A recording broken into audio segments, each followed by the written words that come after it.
कैसे हैं आप सभी। उम्मीद है बहुत अच्छे होंगे। मैं रुचि आप लोगों का सोशियोलॉजी अड्डा में स्वागत करती हूँ। कल हम लोगों ने पढ़ लिया था बहिर्विवाह। आज हम लोग उसी सीरीज में आगे बढ़ेंगे, अनुलोम विवाह। तो आज हम लोग का क्लास बहुत लंबा नहीं होने वाला है, लेकिन अनुलोम विवाह और प्रतिलोम विवाह दोनों आज की क्लास में हम लोग फिनिश कर देंगे। फिर आगे हम पढ़ेंगे हिंदू मैरिज सिस्टम कि हिंदू विवाह क्या होता है और मुस्लिम विवाह क्या होता है, उनकी क्लासेज अलग होंगी हमारी। तो आज हम लोग स्टार्ट करते हैं अपना अनुलोम विवाह। जिस किसी ने चैनल को सब्सक्राइब नहीं किया है प्लीज़ कर लीजिएगा, लाइक करिए, शेयर करिए, कमेंट करिए अगर अच्छा लगे तो। बढ़ते हैं अपनी क्लास की ओर। अनुलोम विवाह, जब एक उच्च वर्ण, जाति, उपजाति, कुल एवं गोत्र के लड़के का विवाह ऐसी लड़की से किया जाए जिसका वर्ण, जाति, उपजाति, कुल लड़के से नीचा हो। मतलब लड़का उच्च कुल का है, लड़की निम्न कुल की है, लड़का उच्च जाति का है, लड़की निम्न उपजाति की है। तो ऐसा क्या है, तो ऐसे विवाह को अनुलोम विवाह कहा जाता है। मतलब ऐसे विवाह को क्या कहा जाता है, अनुलोम विवाह कहा जाता है। क्यों? क्योंकि लड़का उच्च कुल का है, लड़की निम्न कुल की है, तो लड़की जो है वो अच्छे परिवार में जाएगी। अन्य शब्दों में इस प्रकार के विवाह काल में लड़का उच्च सामाजिक समूह का होता है और लड़की निम्न सामाजिक समूह की।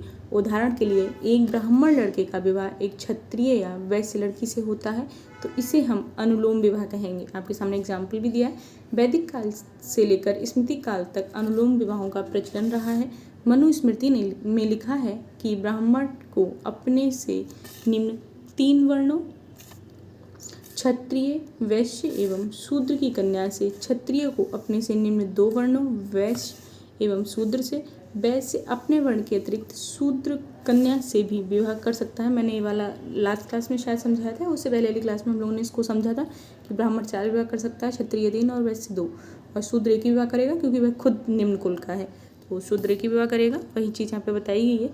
किंतु मनु पाणिग्रहण संस्कार करने की स्वीकृति केवल सवर्ण विभाग लिए ही देते हैं। सवर्ण मतलब अपने ही वर्ण में विवाह करने के लिए मनु पाणिग्रहण संस्कार जो होता है, यानी कि जो विवाह के समय होता है उस संस्कार के लिए क्या है, स्वीकृति केवल अपने वर्ण की कन्या या अपने वर्ण के वर के लिए ही देते हैं। याज्ञवल्क्य ने ब्राह्मण को 4, क्षत्रिय को 3, वैश्य को 2 एवं शूद्र को 1 विवाह करने की बात कही है, जो भी ऊपर हम लोगों ने समझी थी। मनु ने एक अन्य स्थान पर शूद्र कन्या से द्विज लड़के का विवाह अनुचित बताया है। मनु ने क्या कहा है कि शूद्र कन्या से द्विज लड़के का विवाह अनुचित है। ऐसे विवाह से द्विज का वर्ण दूषित हो जाता है, क्योंकि वह कन्या कहीं ना कहीं वर्ण द्विज के घर जाएगी, यानी कि द्विज वर्ण है उनके घर जाएगी शूद्र कन्या, तो इससे उनका समाज क्या है, दूषित हो जाएगा। फिलहाल तो वर्तमान में ऐसे कोई प्रथा नहीं है, कोई प्रचलन नहीं है, लेकिन जो पहले की बातें हैं वो चीज़ें आपको बताई जा रही हैं। उसके परिवार का स्तर गिर जाता है और उसकी संतान को शूद्र की स्थिति प्राप्त होती है। ऐसे विवाह से उत्पन्न संतान को मनु पार्श्व एक जीव शब्द की संज्ञा देते हैं। तो आप याद रखेंगे कि अगर शूद्र स्त्री है और पुरुष द्विज जाति का है तो उत्पन्न संतान को क्या कहा जाएगा, तो पार्श्व कहा जाएगा। ठीक है, आप लोगों ने चांडाल पढ़ा था, अब आप लोग देख लीजिए कि अभी में और इसमें कितना डिफरेंस है। चांडाल क्या होता है और पार्श्व क्या है, तो पार्श्व ये है तथा उसे संपत्ति में कोई अधिकार नहीं होता। प्राचीन समय में अनुलोम विवाह का विस्तार वर्ण तक था, किंतु जब वर्ण अनेक जातियों एवं उपजातियों में बट गए तो उनमें रक्त शुद्धता एवं ऊंच नीच की भावना पनपी। तो यह है कि जब वर्ण है जातियों उपजातियों में बटने लगे तो ऊंच नीच की भावना आने लगी उनमें। तथा जैन एवं बौद्ध धर्म का उदय हुआ तो कुलीन विवाह का प्रचलन हुआ। कुलीन का मतलब होता है उच्च कुल में विवाह करना। कुलीन विवाह का तात्पर्य है एक जाति अथवा उपजाति में विवाह करने पर वधू के लिए वर उच्च कुल या गोत्र से प्राप्त किया जाता है। वही है कि बेटी का विवाह उच्च कुल में करना, तो उसे क्या कहते हैं, कुलीन विवाह कहते हैं। कुलीन विवाह का सर्वाधिक प्रचलन बंगाल में रहा है। तो कहाँ प्रचलन रहा है, आपको स्थान भी याद रखना है, बंगाल, जहाँ उच्च कुल के लड़के का विवाह निम्न कुल की कई लड़कियों से होता था। लड़का उच्च कुल का होगा, लड़की निम्न कुल की होगी, तो वही कुलीन विवाह होगा। डॉक्टर राधाकृष्णन ने का मत है कि भारत में अनुलोम विवाहों का प्रचलन 10वीं शताब्दी तक रहा। वर्तमान में भी प्रचलित है, ऐसा कुछ नहीं है कि अभी नहीं है, वर्तमान में है।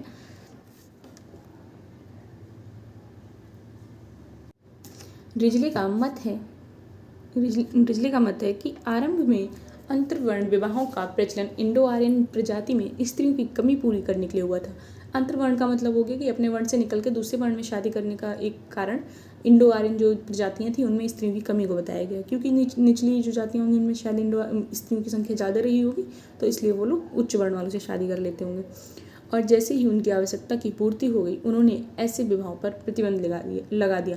रिजले का मानना क्या है, जब उनके यहाँ जनसंख्या कम थी तो उन्होंने अंतर्वर्ण विवाह किए, लेकिन जैसे ही उनकी आवश्यकता पूरी होगी मतलब संख्या बराबर होगी तो उन्होंने ऐसे विवाहों पर प्रतिबंध लगा दिया, ऐसा रिजले का मानना है। आगे बढ़ते हैं हम लोग प्रतिलोम विवाह पे। अनुलोम विवाह का विपरीत रूप प्रतिलोम विवाह है। इस प्रकार के विवाह में लड़की उच्च वर्ण, जाति, उपजाति, कुल या वंश की होती है। तो दोनों में अंतर है कि लड़की इसमें उच्च कुल की हो गई है, ठीक है ना। प्रतिलोम विवाह में क्या है, लड़की उच्च कुल की, लड़का निम्न कुल का है, और लड़का निम्न वर्ण, जाति, उपजाति या वंश का है।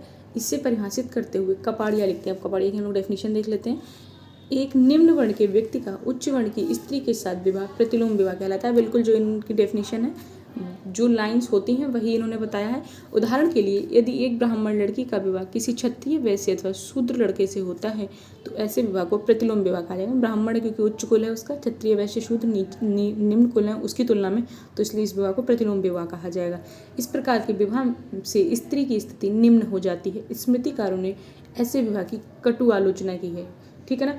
ऐसे विवाह से उत्पन्न संतान को चांडाल अथवा निषाद कहा जाता है। आपको चांडाल और निषाद याद रखना है। ऊपर पार्श्व कहा जाता था, आपको वो भी याद रखना है कि उससे उत्पन्न संतान को क्या कहा जाता था, अनुलोम विवाह से उत्पन्न संतान को और प्रतिलोम विवाह से उत्पन्न संतान को। हिंदू विवाह वैधता अधिनियम 1949, अब इसमें ऑप्शन याद रखेंगे 1949 वैधता अधिनियम है।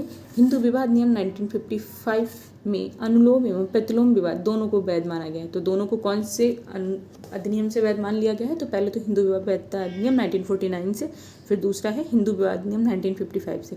अब से कोई पूछेगा गोत्रपिंड